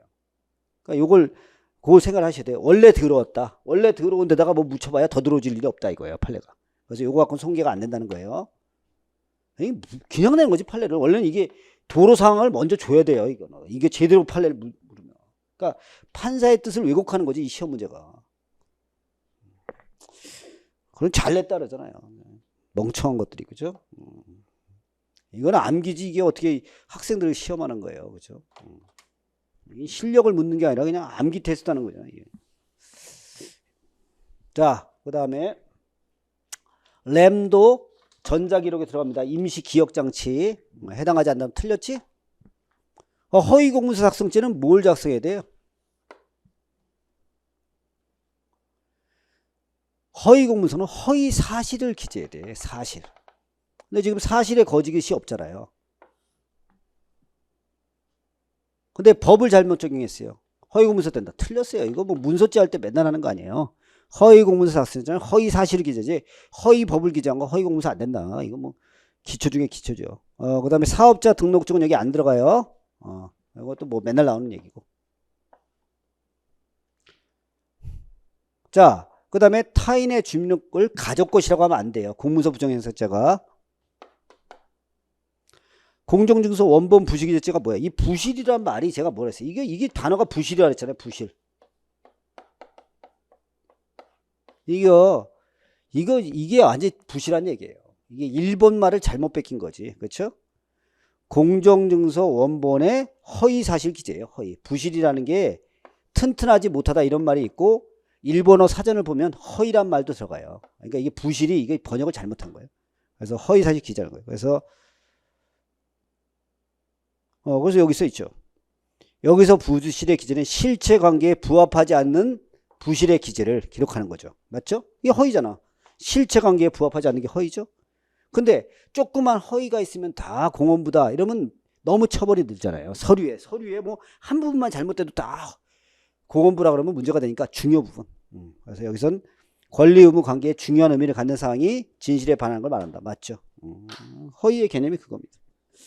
그래서 결국 옳지 않은 거죠? 옳지 않은 거 3개네요. 옳지 않은 거 3개. 자, 이렇게 보시고. 공연 음란죄.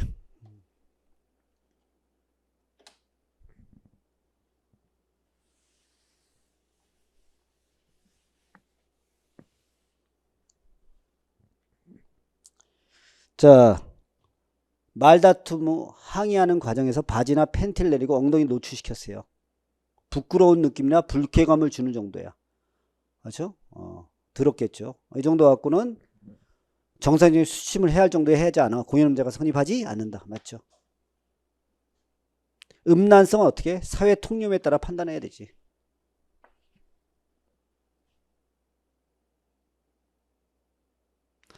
그리고 공연 음란죄는 반드시 성욕의 흥분의 목적이 있어야 하는 거 아닙니다. 그렇죠?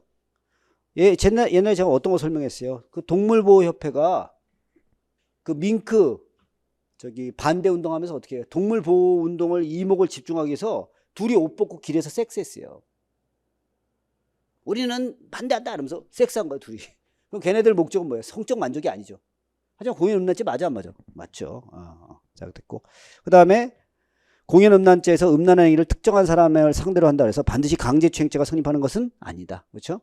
왜냐면 강제추행죄는 자기결정권 침해 정도가 돼야 돼요. 성적 수침을 줄 정도. 그 정도. 그래서 되는 것은 아니다. 맞습니다. 답은 몇 번? 옳은 것은 몇 개? 3개. 이 정도 보시면 됩니다.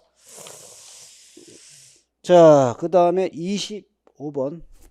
도박. 도박 개장죄는 뭐야? 개장한 때 기수라 그랬죠. 그렇죠? 그래서 사이트를 개설해서 운영했을 때 개설하면 기수예요. 그래서 실제 도박이 틀렸죠. 사기 도박은 사기입니다. 그래서 사기죄만 성립한다. 맞네요. 그 다음에 그래서 도박에 참가에 권유한 때 실행에 착수가 있죠. 도박은 패 돌릴 때 그러니까. 그 다음에 상습. 도박죄. 이 상습성은 뭐예요? 그 사람의 습벽이잖아. 습벽. 그래서 이거는 도박 전과 이런 게 중요하겠지만 반드시 도박 전과가 없더라도. 자 보세요. 내가 맨날 도박을 30년 동안 했어. 근데 한 번도 안 걸렸어요. 전과 없어. 그래도 상습범 맞아요? 안 맞아요? 맞죠? 그래서 재반 사정을 참작하여 도박의 습벽이 인정되는 건 상습범 인정할 수 있다 없다? 있다. 그 다음에 도박 행위가 공갈에 수사되면 이건 그 별도로 성립한다 그랬었죠? 왜? 공갈죄하고 도박죄 별도로 성립합니다. 맞네. 다음 몇 번이야? 1번. 26번. 이거 말씀드렸죠. 원래는 지방자치단체장이 추천을 받아서 결정하는데 여기는 어떻게 지방자치단이 미리 결정한 다음에 인사위원회한테 야 이런 애를 한번 추천해봐라 이렇게 하는 식으로 준 거예요. 그러면 판례가 뭐라래? 이 법에 보니까 이게 법이 중요해요. 누구가 결정권냐가 중요한데 지방자치단체장이 결정권자로 돼 있어요. 그러니까 판례가 뭐야? 아예 추천받아서 네가 결정하면 좋은데 그렇지는 않더라도 법상으로는 직권남용죄가 안 된다 이거야. 그렇죠? 안 된다. 자, 공무상 비밀 누설이죠. 누설인데 어떻게 됐어요? 누구한테 했어? 다른 공무원에 직무집행과 관련 있는 다른 공무원에게 직무집행 일환을 전달한 거예요. 내가 수사했어요. 상관한테 보고해. 그랬더니 이거 공무상 비밀 누설이에요? 아니죠. 이건 직무집행의 일환을 하는 거니까 해당하지 않는다. 직무유기라는 게 뭐예요? 직무유기는 고의적으로 안 해야 돼요. 고의적으로. 그래서 공무원이 태만, 분망, 정신없어, 착각으로 못했다. 이건 직무유기죄가 되지 않습니다. 근데 4번 대표적인 예죠. 판례가 현행범으로 체포된 사람들에 대해서 현행범 임의동의서하고 제대로 조사도 안 하고 석방하고 압수 목록도 작성 안 했고 그렇죠? 아무런 추가 조사 안 했다. 이건 직무유기로 본다 안 본다? 본다. 판례가 인정했죠. 답은 몇 번이에요? 4번. 틀린 거죠? 그러니까 1번이에요. 1번. 적절하지 않은 거. 그다음 27번.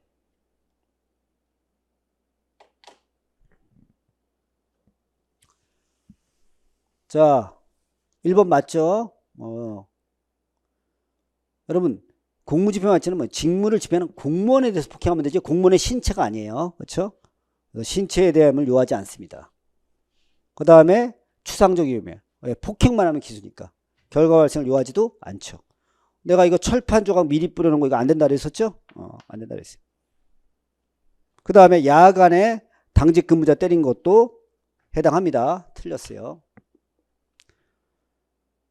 그 다음에 집회를 막기 위해서 시간적 장소를 근접하지 않은 사람을 막는 거. 이건 지나치다 안 지나치다 적법한 직무집행에 해당하지 않습니다. OXXO 그렇죠? 그럼 답은 뭐예요? 2번이죠. 2번. 자 28번. 야, 여러분 얼마나 힘들었을까? 자 수사 준칙에서 사법경찰관은 동일한 범죄자 체포영장 신청할 때는 영장 청구서에 적어야 돼요. 수사 냄새가 약간 나죠. 그 다음에 50만 원 이하의 벌금은 뭐예요? 주거부정 출석 불응일 때. 그러니까 하나요. 그럼 틀렸죠. 긴급 체포하면 48시간 내에 구속영장 청구죠. 24시간이 아니라. 사법경찰관은 체포할 때는 뭐예요? 죄를 범했어야 돼요. 범죄 혐의가 있어야 돼요. 객관적 혐의. 그래서 죄를 범했다고 의심할 만한 정황이 아니라 상당한 이유가 있어야 되죠. 죄를 범했다고 의심할 만한 정황은 압수해서 하는 겁니다, 여러분. 미음. 자, 요 정도. 요거는 뭐예요? 긴급 체포 안 되죠. 이미 신원 주고 다 알고 있었고 소멸할 사항이 없어요. 긴급성이 없다고. 그래서 이거는 긴급 체포는 적법 위법. 그래서 옳은 것은 1개. 자, 이제 형법이 끝났네요. 29번. 고소. 고소는 무조건 A급이죠. 이거 화면이 좀 흐리게 나오더라도 이해하시고 그냥. 자, 고소 능력이 없었다가 생겼으면 그때부터 기사내야 돼요. 맞죠? 고소는 대리가 허용되나 취소의 대리가 허용되지 않는다. 에이, 아니에요. 고소는 범죄 사실만 특정하면 돼요. 범인이 누군지를 찍을 필요 없어요. 맞네. 고소는 제1심 판결 선고 전까지 취소할 수 있죠. 그래서 취소했는데 저번에 취소되고 그 후 처리하는 의사표시했더라도 그건 효력이 없다. 맞죠? 이미 끝났는데. 그 다음에 피해자의 법정 대리인이 피의자일 때 어때요? 피해자의 다른 친족이 고소할 수 있어요. 맞네요. 그럼 답은 뭐야? 자, OX5니까 1번이죠. 자, 그 다음에 30번. 압색이죠, 압색. 틀렸네요. 자, 체포할 때 필요한 때는 영장 없이 하는데 필요한 때뿐만 아니라 긴급성까지 있어야 된다고 위헌 판결 났죠, 우리가 조문. 답은 몇 번이야? 그럼 1번인 거야? 네, 됐네요. 자, 2번 봅시다. 현행범 체포할 때 영장 없이 체포할 수 있고요, 현장에서. 자, 그 다음에 혐의와 관련 있는 정보를 선별해서 압수한 후에도 나머지 정보를 삭제하지 않아요. 그렇죠? 그럼 이거 위법이고 사후 영장 받고 동의받아도 안 돼요. 맞네요. 4번을 확보했어요. 그럼 신청하면 청구할 때는 환부해야 한다. 이거 꼭 외우시라 했지. 해야 한다. 맞습니다. 넘어갈게요. 자, 31번 함정수사. 이것도 했었죠. 자, A가 지금 물품을 밀발출하는 갑의 행위를 사전에 알리고 정확한 증거 잡기 위해서 묵인한 거예요. 이건 함정수사가 아니죠. 처벌해야죠. 당연히. 검거장소 유인만 했다. 이거는 위법한 함정수사가 아니에요. 범위 유발행위 아니잖아요. 자, 이렇게 돼 있고. 그 다음에 자, 누가 시켰을 때가 위법한 함정수사야? 수사기관이 시켰을 때. 그렇죠? 그래서 A가 수사기관에 체포된 동거남의 석방을 위한 공적을 쌓기 위해서 그러면 A는 수사기관이 아니에요. 그렇죠? 그래서 찍찍찍찍 했죠. 그래서 여기서 중요한 거지. 수사기관과 직접적 관련이 없어요. 위법한 함정수사에 해당하지 아니한다. 맞다. 자, 함정수사가 위법하다고 평가받는 경우 이렇게 돼 있어요. 이것도 문제한다 만들었네요. 우리는 어떻게 돼요? 함정수사가 위법하면 공소기각 판결합니다. 왜 공소기각 판결해요? 수사가 위법하게 해서 했으니까 공소적이 절차가 법률에 위반한 거다. 절차가 법률에 위반한다. 그래서 공소기각 판결로 처리하죠. 근데 여기는 지금 뭐라 했어요? 공소기각설은 범죄인 개인의, 그러니까 수사기관이 시켰으니까 개인의 특성을 인하여 가벌성, 위법성이 소멸된다. 자, 위법성이 소멸하면 왜? 무죄 판결해야죠. 절차가 법률이었으니까 공소기각 판결이지 위법성이 판결하면 무죄 판결해야 된다 이렇게 주장하는 사람이 있어요. 이게 무죄 판결설이에요. 그럼 이것 때문에 틀렸어요? 또 어떤 사람이 이거 학살 안 됐어요. 보세요 여기 다 이거 뭐 누구나 아는 판례를 내놨는데. 그러니까 언제나 제가 잘 어설프게 10개 하는 것보다 하나를 정확히 하는 게 중요하니까 수험생 때는. 제가 꼭 말씀드리는데 지금도 분명히 그래요. 문제가 어려운 걸 나왔다 그러면 어떡하죠? 책을 많이 보내. 이런 소리 한다니까요. 제가 보니까 그래서 내가 맨날 수험생들한테 얘기하지만 정확히 봐야 된다니까. 정확히. 그 다음에 핵심을 봐야 돼요. 그게 학생들이 자꾸 현혹되는 거지. 그렇죠? 그래서 결국 떨어지는 거예요, 여러분. 왜 오래 공부한 사람이 시험을 못 붙을까요? 그걸 잘 생각해 보시면 알아요. 그렇죠? 어떤 사람은 6개월 만에 붙는데 어떤 사람은 10년 만에 붙어요. 그 개인적인 차이 별로 안 나요, 여러분. 내가 볼 때는 방법하고 그런 데서 운은 좀 있어야 돼요. 그건 뭐 얘기할 것도 없고. 자, 한번 해보겠습니다. 뭐예요? 그렇죠? 만약 유효기간에 착수 못하면 반환해야 돼, 안 해야 돼? 해야 되죠. 그 다음에 체포된 피의자에 대해서 구속영장 청구되면 신문해야 되죠. 필요 절차입니다. 구속적 부심은 315조죠. 맞습니다. 구속영장을 집행하면 이거 법이 바뀐 거잖아요. 신청이 있는 때 하나요? 사본 교부하는 게 아니라 영장을 집행할 때는 사본을 교부하게 돼 있어요. 그 다음에 뭐 그게 불가능하거나 그 다음에 거절할 때는 안 되지만 그렇죠? 틀렸네요. 다음 몇 번이야? 4번. 이게 이제 법 개정한 걸 낸 건데 이거는 조금 일리가 있네요. 자, 33번. 임의동행. 자, 임의동행 하려면 어떻게 돼요? 동행거부권을 고지하거나 오로지 자발적 의사. 이거. 객관적으로 증명돼야 돼? 안 돼야 돼? 돼야 돼. 맞죠? 했고. 그러면 이거 보세요. 경찰관이 동행할 당시 동행거부권을 고지했고 동의를 구했고 그게 끄떡이었어요. 그 다음에 욕도 안 하고 저항도 안 하고 순순히 응했어요. 그리고 서명 날이 이번이 3번째 음주이다. 난 시청 직원이다. 한 번만 봐달라. 그죠? 이거 자발적으로 한 거죠. 예. 적법이고. 3번. 갑의 정신 상태. 왔다 갔다 하죠, 얘네들? 눈 표정이 막 이렇게 풀려갖고 막 평화롭게 걸어 다니잖아요. 그래서 알코올 휴대, 전과 등을 근거로 투약류 혐의가 있다고 판단하여 경찰서로 임의동행 요구했고, 마약류 투약 혐의를 밝히는 소변과 모별 임의 제출 요구했어요. 자, 그럼 이게 형소법상의 임의동행이냐 이거예요. 자, 여러분 우리가 임의동행이 두 가지가 있어요. 불신 검문으로서의 임의동행이 있고 이건 수사의 단서로서의 임의동행이에요. 그 다음에 수사로서 임의동행 할 수 있어요. 자, 그럼 이거 어떻게 구별하는 거예요, 여러분? 여러분 수사하고 불신 검문하고 어떻게 구별해요? 이건 수사의 단서고 이건 수사잖아요. 그럼 범죄 혐의가 있어야 수사로 가는 거예요. 그럼 지금 얘는 뭐야? 마약류 혐의를 밝히기 위해서잖아. 그러면 범죄 혐의가 이미 나왔다는 거잖아요. 그러니까 어떻게? 이건 형소법으로 가야 되죠. 그래서 형사소송법 수사로서 임의동행에 해당하지 않는다. 틀렸죠. 꺼져. 틀린 거예요. 그 다음에 술에 취한 상태에 있다고 인정할 만한 상당한 이유가 있는 운전자가 경찰관으로부터 언제라도 자유로 퇴거할 수 있는 고지받았잖아요. 그리고 자발적으로 동행했으면 적법이야, 위법이야? 적법이죠. 답은 몇 번이야? 3번. 34번. 자, 엄격한 증명은 증거능력 유무하고 조사방법의 차이가 있고 심증은 확신이죠. 맞네요. 지우는 게 더 힘드네 이거.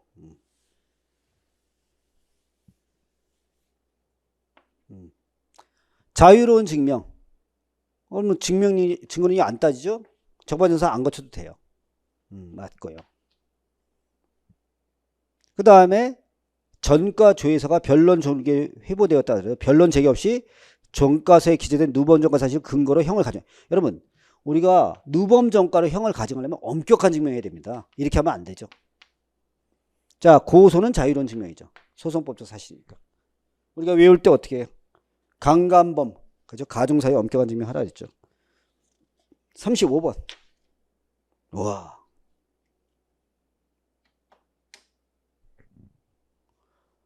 야, 이거는 판례를 그냥 갖다 때려 넣은 거죠. 그러니까 이제는 형사법은 거의 그렇게 보시면 돼요. 형사법은 이렇게 내는 게 유행이에요. 유행. 이렇게. 근데 사실 수험생은 시간이 없기 때문에, 그러니까 이게 낸 애들이 좀 내가 볼 땐 사법시험 공부를 한 애들이에요. 그렇죠? 그래서 문제를 어렵다 하시고 냈는데 걔네들 시간하고 경찰 수험생 그 배당 시간이 달라요, 여러분. 요즘 생각을 해봤어야 돼. 내가 볼 때는 변호사 시험 붙은 애한테 요이 땅하고 만약에 40분 안에 푸는지 봤어야 돼. 내가 못 풀어요, 이거. 그 시간에 못 들어와, 읽다가. 그렇죠? 자, 한번 해볼게. 이 A는 갑의 직에 자원에 갑이 자신의 의사에 반해 나체를 촬영한 범인 경찰에 갑을 신고했다. A는 갑을 신고하면서 갑의 집에서 가지고 나온 휴대폰 2개를 이미 제출했죠. 그러니까 뭐냐면 피의자가 있고, 그럼 되게 이미 제출은 피의자가 해야 되는데 피의자 아닌 자가 이미 제출한 거야. 이게 이제 문제가 되죠, 이게. 그러고 나서 그러면 이제 이미 제출했는데 따로 확인 안 했죠. 어느 건까지. 그러면 P는 휴대폰 A에 저장된 동영상 파일을 통해 갑의 A에 대한 봉해. 그러니까 이게 휴대폰 1은 자기 거. 그다음 휴대폰 2에서 A가 아닌 다른 사람의 거. 2021년 요거. 다른 사람 거예요. 그럼 이게 이제 관련성이 있느냐 없느냐가 이제 논점이죠. 자, 그래서 휴대폰은 이미 제출했기 때문에 휴대폰에 저장된 전자정보 전부가 이미 제출되어 압수된 것으로 취급했을 때 무슨 뜻이냐면 얘가 지금 이미 제출했잖아요. 휴대폰 2개를 했는데 여기서 어느 걸 이미 제출해요? 그러면 자기 거랑 있고 다른 사건인데 사람들이 그럼 이거 다 한 거냐? 아니라는 거예요. 관련성 있는 것만. 아무 말이 없었으면 전부가 아니라 관련성 있는 것만. 그 다음에 동종 유사범인데 이 사건과 관련성이 있어요? 구체적? 아니죠. 그래서 이 사건은 별개란 말이야. 그래서 요거는 관련성이 판례가 없다고 봐요. 요거는. 그 다음에 A가 제출한 휴대전화지. 지금 뭐예요? A. 그럼 어떻게 해요? 이미 제출을 해도 휴대폰을 탐색하는 과정에서 갑에게 참여권 보장해. 이 피의자에게. 그렇죠? 피의자에게 참여권 보장하고 교부해야 되죠. 그 다음에 우리가 CD에서 이제 출력이 된단 말이에요. 출력이 되면 어떻게 돼요? 원본 내용과 동일성이 있어야 되죠. 이거 검사가 입증해야 되고, 이건 그 동일성은 증거 능력의 요건입니다. 그럼 증거 능력은 소송법적 사실이에요. 그래서 자유로운 증명이죠. 엄격한 증명이 아니라 뭐 자유로운 증명. 자, 그래서 답은 몇 번이야? 3번. 이거 어렵네요. 이거 언제 다 읽어 이거. 36번. 자,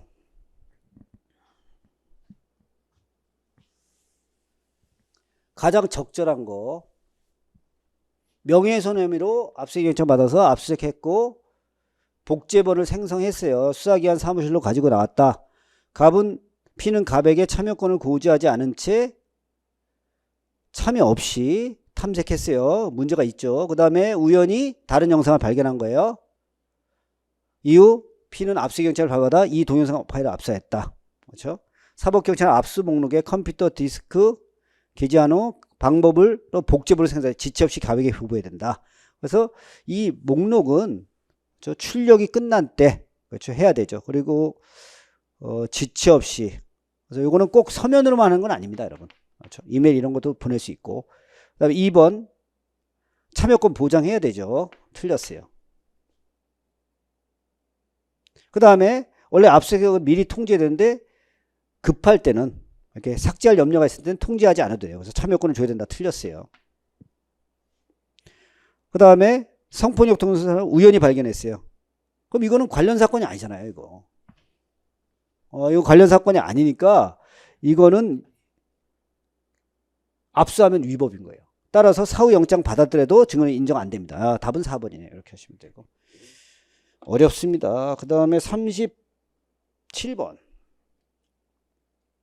전문 증거. 자, 우리가 이제 우리가 전문 법칙을 적용할 때 딱 두 가지 꼭 외워야 돼. 진술 증거해야 돼. 그 다음에 진실성 여부가 문제가 돼야 돼요. 진실성 여부에 의해서 요증사실 증명해야 돼요. 그래서 진술 내용의 진실성의 증명이 대상이 된다면 정무조치 적용된다. 맞죠? 근데 진실성이 아닌 그와 같은 사실 존재 자체, 이건 정무조치 적용되지 않는다. 맞네. 자, 여기도 있죠. 자, 피해자의 진술 내용의 진실성, 진술 내용의 진실성을 증명하는 증거로 사용해요. 그럼 전문적 법칙에 들어가요. 그래서 해당하지 않는다. 이거만 기억하면 된다 그랬잖아요, 내가. 그 다음에 전문 증거라도 동의하면 써야 되죠? 제가 그랬잖아요. 우리가 이제 그 전에 들은 증거는 못 쓴다. 전문 증거는 증거로 못 써요. 근데 동의를 얻으면 쓸 수 있어요. 그 다음에 예외에 들어가면 쓸 수 있어요. 그 다음에 범죄를 인정하는 증거를 못 쓰지만 탄핵 증거는 사용이 가능하다. 그래서 여기 보시면 동의함인 경우는 전문 증거가 적용 안 되죠. 그 다음에 탄핵 증거로 제출하면 적용되지 않습니다. 맞네요. 자, 사기죄라고 공소했는데 갑이 자신의 처에게 보낸 내가 A를 속여 투자를 하는데 돈을 받았는데 그 돈을 송금한다는 내용에 써 있어요. 그럼 이거는 뭐예요? 전문 증거가 아니라 이 말 자체가 사기죄를 증명하는 사실이죠. 그래서 진실성이 문제가 아니잖아요. 그래서 이건 전문 증거에 해당한다. 그럼 뭐야? 아, 그렇죠? 만약에 이 말이 진심의 사기죄가 될 수 있어요, 없어요? 있어요. 그렇죠? 그래서 전문 증거가 될 수 있죠. 자, 요게 그래서 요게 진실이 아니야가 관건이 되니까. 자, 보시면 그래서 답은 몇 번이 좋겠어요? 2번. 2번. 이 정도. 자, 그다음에 38번.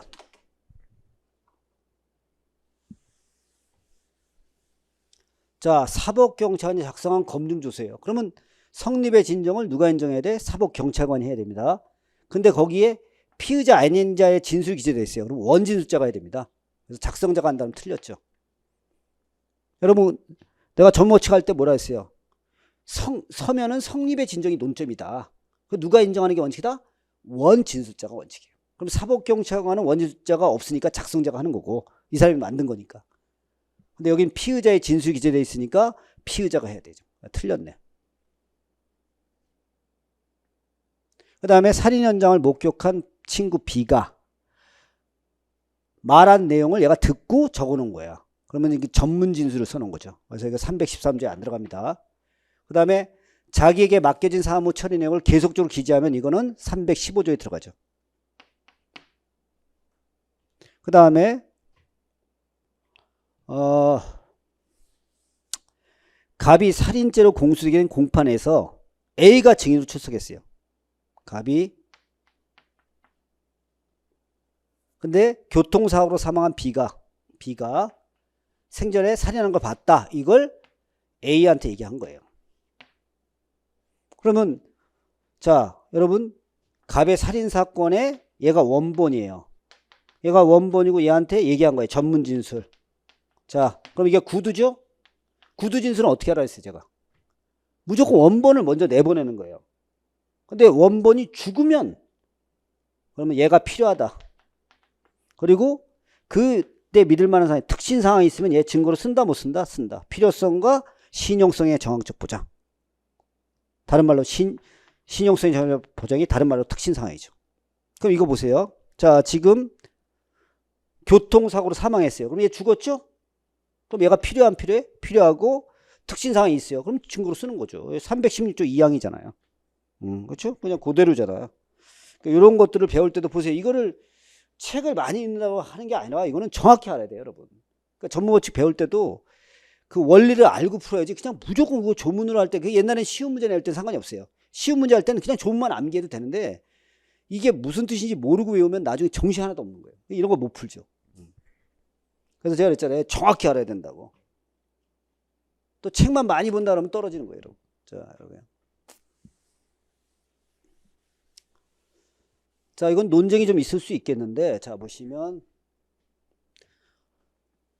권총으로 살해했다. 범행 현장 현장 인근 건물의 적법에 설치된 CCTV에 녹화되었고, 사복장 B는 CCTV 관리자가 녹화 장치에 건드자 E를 압사했다. 이메일 계정을 압사하고 이메일에 B가 A에게 권총을 구매해 특별히 보냈다는 내용이 써 있어요. 검사는 살인죄로 기소하면서 USB 이메일 파일을 증거했다. 자, 그러면 저장된 파일은 어떻게 원본과 그대로 복사된다는 걸 증명해야 돼요. 맞죠? 그건 뭐 늘 나오는 거고. 그 다음에 CCTV. 그럼 CCTV 관리자의 동의를 받으면 그 사진 거기 찍힌 얼굴 그 사람 동의 받을 필요는 없겠죠. 그래서 판례가 요 정도. 동의 없이 이미 제출했던 CCTV 관리자가 이미 제출했으면 증거로 씁니다. 맞죠? 그 다음에 범행 당시의 현장 영상이야 이거는. 그래서 전부 적용되지 않죠. 그 다음에 이메일 작성자 B가 증인을 출석해서 이메일 보낸 기억이 없다. 이렇게. 그럼 성립의 진정 같은 거 부인하는 거죠. 그러면 조문이 들어왔죠. 디지털 포렌식 자료 이런 거로 증명할 수 있다 없다? 있다. 313조 조문대로 하면 되죠. 그래서 결국 옳은 건 몇 개야? 3개. 3번이죠. 40번.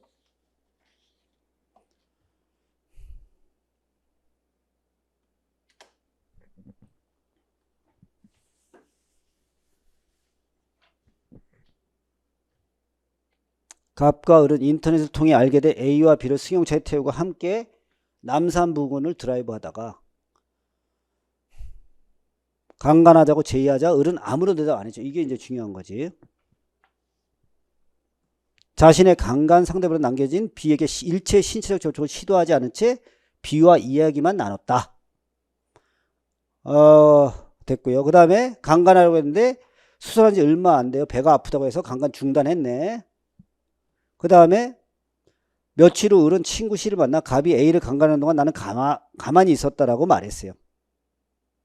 그래서 사법경찰관 B는 갑을 수사하는 과정에서 C를 참고로 조사하여 C가 을로부터 들은 진술 내용이 기재된 진술을 적법하게 작성했고 갑은 부동의했죠. 자, 그러면 을은 강간에 공동화의 의사가 있었다고 볼 수 없다. 판례는 그렇게 본 거죠. 가만히 있었고 대답 안 했고. 원래 공무원은 묵시적으로도 됩니다. 야, 우리 쟤 죽이자. 되죠, 이거. 그렇죠? 이런 건데 아무런 대답도 안 했고 일체 접촉도 안 했으니까 이거는 볼 수 없다 이렇게 본 거죠. 이 중지미수에 배가 아프다? 아닙니다, 여러분. 강간죄에서는 중지미수를 인정한 건 친해지면 응해주겠다밖에 없어요. 자, 그 다음에 진술조서에 기재된 을의 진술 부분 이거 볼까요? 자, 을이 어디 있어? 자, 여기 을은 친구 C를 만나 얘기한 거죠. 그러면 이제 을이 C한테 얘기했고 C를 참고인으로 부른 거예요. 참고인으로 불러서 사법경찰관이 이걸 듣고 적어놓은 거지. 그럼 어떻게 해요?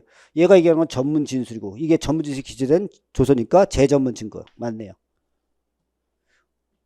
자, 그러면 이걸 증거로 쓰려면 어떻게 돼요? 그러면 316조 요건하고 312조 요건을 다 갖춰야 됩니다. 그렇죠? 그러면 서류니까 성립의 진정. 그 다음에 어떻게 돼요? 을이 얘기했으니까 자, 요거 그러면 필요성과 신용성의 정확적 보장이 있어야 돼요. 필요성과 신용성의 정확적 보장, 성립의 진정 세 가지가 필요해요. 근데 여기 실적 진정의 특징상이 증명되고 반대시면 아닙니다. 답은 몇 개예요? 2개. 다 풀었습니다. 근데 이게 지금 제가 몇 분 걸렸는지 모르겠는데 꽤 힘들었겠어요, 여러분. 그렇죠?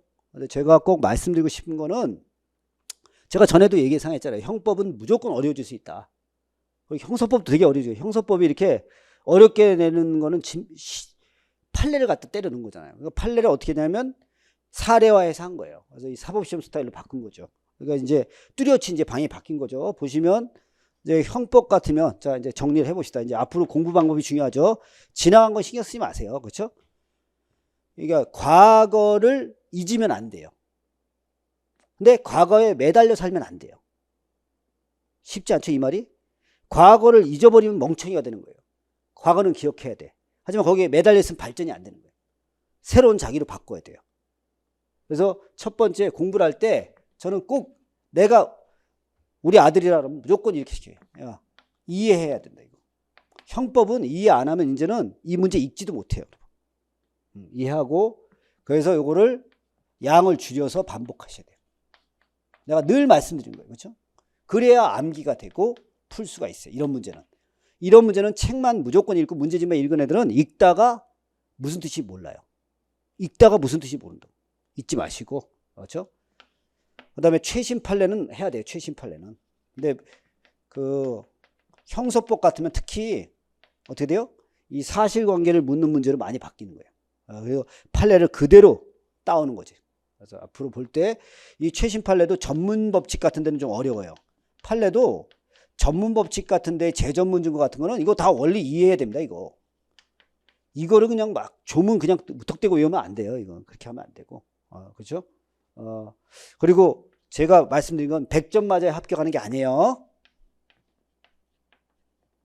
예, 아닙니다. 꼭 100점 맞아야 된다 이런 식으로 애들을 갖다 들들 볶아요. 국어 선생님들도 그러잖아요. 100점 맞아야 간다고. 100점 맞는 사람 없어요, 여러분. 예, 합격 점수만 맞으면 돼요. 그럼 합격 점수를 맞는 제일 좋은 기준은 뭐다? 맞춰야 될 문제를 맞추는 거야. 틀리라고 준 문제를 맞추려고 하지 마시고, 여기도 그냥 틀리라고 준 문제가 있다니까. 그걸 맞추려고 하면 안 돼요. 그렇죠? 그리고 그 맞추라고 준 문제. 그 대부분 뭐예요? 이거는 다 기출문제집에 있는 겁니다. 그래서 기출문제집에 있는 걸 이제 정확히 푸셔야 돼요. 그리고 교과서하고 기본서하고 기출문제를 정확히 반복하셔야 고득점 할 수 있습니다. 하여튼 엄청 어려운 문제예요. 여러분, 그러니까 점수가 혹시 안 나왔더라도 절대 기죽지 마세요. 이거는 커트라인이 중요하지 내가 100점 못 맞았다 이게 중요한 게 아니에요. 커트라인이 몇 점 나오는지 보면은 거의 알겠죠. 제가 볼 때는 쉽지 않았어요. 하여튼 수고하셨습니다.